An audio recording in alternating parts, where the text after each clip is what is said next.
নমস্কার বন্ধুরা, আমাদের রান্নাঘরে তোমাদেরকে স্বাগত।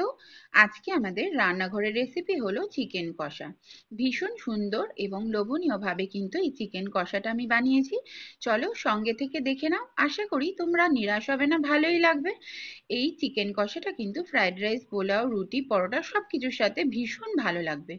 আর যারা ধৈর্য ধরে প্রত্যেক দিন আমার ভিডিও ওয়াচ করো, তাদেরকে অনেক অনেক ধন্যবাদ। পুরনো দর্শক এবং আমার নতুন বন্ধু যারা, তাদেরকে অনেক ভালোবাসা জানিয়ে আজকের ভিডিও শুরু করছি। এভাবেই আমাদের রান্নাঘরের পাশে থেকো। আর হ্যাঁ, অবশ্যই একটা লাইক দিও গো, ছোট্ট একটা কমেন্টে জানিয়ে যেও আমার রান্না তোমাদের কেমন লাগলো।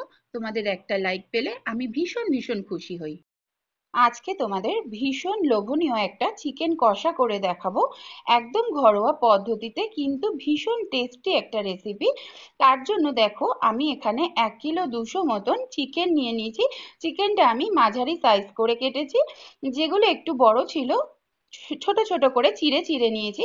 পরিমাণ মতন লবণ দিয়ে দিলাম, হলুদ গুঁড়ো হাফ চামচ, লঙ্কার গুঁড়ো হাফ চামচ, বড় 1 টেবিল চামচ সর্ষের তেল দিয়েছি, ম্যারিনেট করব তাই। ছোট চামচের হাফ চামচ আদা বাটা, সেম পরিমাণের রসুন বাটাটাও নিয়েছি। বড় টেবিল চামচের 4 চামচ টক দই একটা বাটিতে সামান্য একটু জল দিয়ে ফেটিয়ে নিয়েছিলাম, সেটা আমি দিয়ে দিলাম। আমি 1 ঘন্টার জন্য ম্যারিনেশনে রাখবো চিকেনটা। তোমাদের হাতে যদি সময় না থাকে, তোমরা কম সময়ের জন্যও রাখতে পারো। একই রকম ভাবে চিকেন তো আমরা রোজই খাই, কিন্তু আজকে দেখো খুব সুন্দরভাবে চিকেনটা করে তোমাদের দেখাবো। আমার সঙ্গে থাকো রেসিপিতে, আমি দেখিয়ে দেব তোমাদের সঙ্গে। আমি 1 ঘন্টা মতন এখন একটু ম্যারিনেশনে রাখবো, তার জন্য ঢাকা চাপা দিয়ে 1 ঘন্টা পর ফিরে আস। 1 ঘন্টা পর ঢাকাটা খুলে দিলাম। কড়াইতে পরিমাণ মতন সর্ষের তেল দিয়ে নিয়েছি, তেলটা মিডিয়াম গরম হয়ে গেছে। ফোড়নের জন্য একটা শুকনো লঙ্কা মাঝখান থেকে একটু চিড়ে দিলাম, দুটো তেজপাতা মাঝখান থেকে চিড়ে দিলাম, ছোট 1 চামচ সাদা জিরে দিয়ে দিলাম। ফোড়নটা কিছুটা ভাজা ভাজা করে নেব, ফোড়ন থেকে সুন্দর গন্ধ ওঠা পর্যন্ত। ফোড়ন থেকে সুন্দর গন্ধ উঠে গেছে। এই সময় 6টা মাঝারি সাইজের পেঁয়াজ দেখো আমি এইভাবে কেটেছি, খুব বেশি মিহি করিনি, একটু ডুমো ডুমো টাইপের ছোট ছোট করে কুচো করে নিয়েছি। পেঁয়াজটা একটু ভালো করে ভাজা ভাজা করে নেব।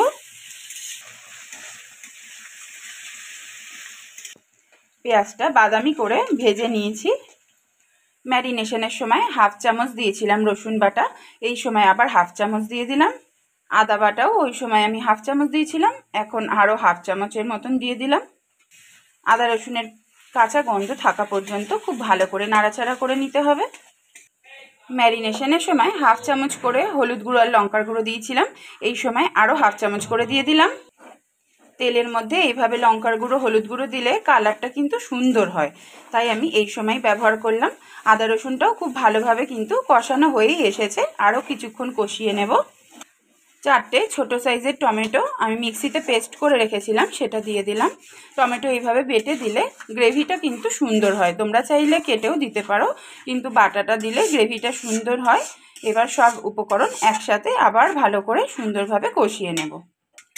ম্যারিনেশনে আমি টক দই ব্যবহার করেছিলাম, আর গ্রেভিতে আমি টমেটোটা দিলাম। আমার একটু টক টক মাংস খেতে, কষা মাংসটা খুব ভালো লাগে, তাই আমি একটু বেশি পরিমাণে টমেটোটা দিয়েছি, কারণ একটু টক টক হলে দেখবে চিকেন কষা খেতে কিন্তু ভীষণ ভালো লাগে।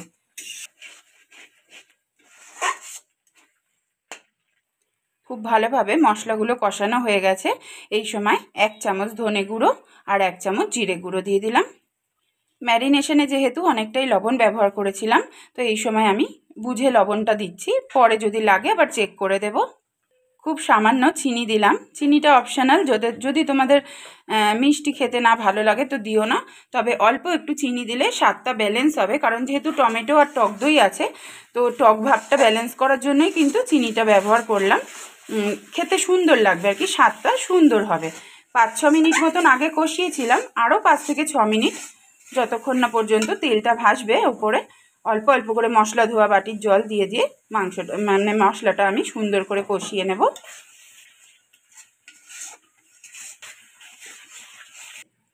দেখো মশলা কষিয়ে খুব সুন্দরভাবে তেল উঠে এসেছে মশলার ওপরে। আমি মশলাটা টোটাল 12 থেকে 13 মিনিট মতন কষিয়েছি সব কিছু দিয়ে। এই সময় ম্যারিনেট করা চিকেনগুলো মশলার মধ্যে দিয়ে দিচ্ছি। আমার হাতে সময় ছিল তাই আমি 1 ঘন্টা ম্যারিনেট করেছিলাম। তোমাদের যদি মনে হয় যে 1 ঘন্টা টাইম নেই, তোমরা আধা ঘন্টা মিনিমাম করো। একটু ম্যারিনেট করে কষা মাংস বানালে কিন্তু স্বাদ হয়, মাংসটার ভেতরে মশলাগুলো খুব সুন্দরভাবে ঢুকে যায়, সফটও হয়, কিন্তু চিকেনটা খেতে খুব ভালো লাগে। দেখো, ঘরোয়া চিকেন কষা তো আমরা সবাই এইভাবেই করে খাই, একটু ঘুরিয়ে ফিরিয়ে করলে মুখের স্বাদটাও বদলায় আর খেতেও কিন্তু সুন্দর হয়। মশলার সাথে খুব সুন্দরভাবে নেড়ে নেড়ে ভালোভাবে কষিয়ে নেব। দেখো, হাই ফ্লেমে একভাবে কিন্তু নেড়ে নেড়ে আমি মাংসগুলো কষাচ্ছি মশলার সাথে। একটুও কিন্তু জল ব্যবহার করিনি, চিকেন থেকে জল ছাড়ছে, যেহেতু ম্যারিনেট করা ছিল, টক দইয়ের জলটাও আছে এর মধ্যে। এই সময় হাই ফ্লেমেই কষিয়ে যেতে হবে একভাবে। 5 মিনিট মতন কিন্তু একভাবে কষিয়ে গেছি, আরও 5 থেকে 6 মিনিট এরকম হাই ফ্লেমেই কষাবো। তারপর আমি ধীরে ধীরে ফ্লেমটা কমিয়ে দিয়ে তৈরি করব মাংসটা। দেখো, হাই ফ্লেমে টোটাল আমি 15 মিনিট মতন কষিয়ে নিয়েছি। মাংস আমার 50% মতো সেদ্ধ হয়েই এসেছে। এবার যেটুকু গ্রেভি আছে, আমি আর এক্সট্রা কোনো গ্রেভি আপাতত ব্যবহার করছি না এই গ্রেভিতেই। এবার আমি লো টু মিডিয়াম ফ্লেমে ঢাকা চাপা দিয়ে বাকি মাংসটুকু সেদ্ধ করে নেবো। যেহেতু আমি কষা করছি, খুব বেশি জল আমি ব্যবহার করব না। আরও 10 মিনিটের জন্য ঢাকা দিয়ে দিলাম।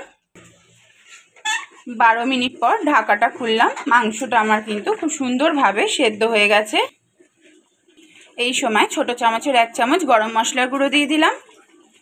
এক্সট্রা কোনো জল কিন্তু গ্রেভির জন্য আমি ব্যবহার করিনি, ওই চিকেনের জলেই চিকেন সেদ্ধ করে নিয়েছি। যেহেতু কষা করব, তো বেশি গ্রেভি আমার দরকার নেই। তোমাদের যদি মনে হয় একটু গ্রেভি লাগবে, তো তোমরা অবশ্যই এর মধ্যে একটু গরম জল ব্যবহার করতে পারো। কষা চিকেনে ঠান্ডা জল না ব্যবহার করাই ভালো। গরম জলটা দিলে কি হয়, মশলার স্বাদটা বজায় থাকে। আরও 2 মিনিট মতন ফুটিয়ে নেব, নিয়ে গ্যাসটা আমি বন্ধ করে দেব। 2 মিনিট মতন আরও ফুটিয়ে নিয়েছি। এই সময় গ্যাসের স্টিমটা বন্ধ করে দেব। আজকের রেসিপি তাহলে এখানেই শেষ করছি। আশা করি তোমাদের ভালো লেগেছে। যদি ভালো লেগে থাকে অবশ্যই একটা লাইক করো, ছোট্ট একটা কমেন্টে বলে যাও কেমন লাগলো। যারা নতুন এসেছো আমাদের রান্নাঘরে আমার রেসিপি দেখতে, অবশ্যই সাবস্ক্রাইব করে আমাদের পাশে থেকো।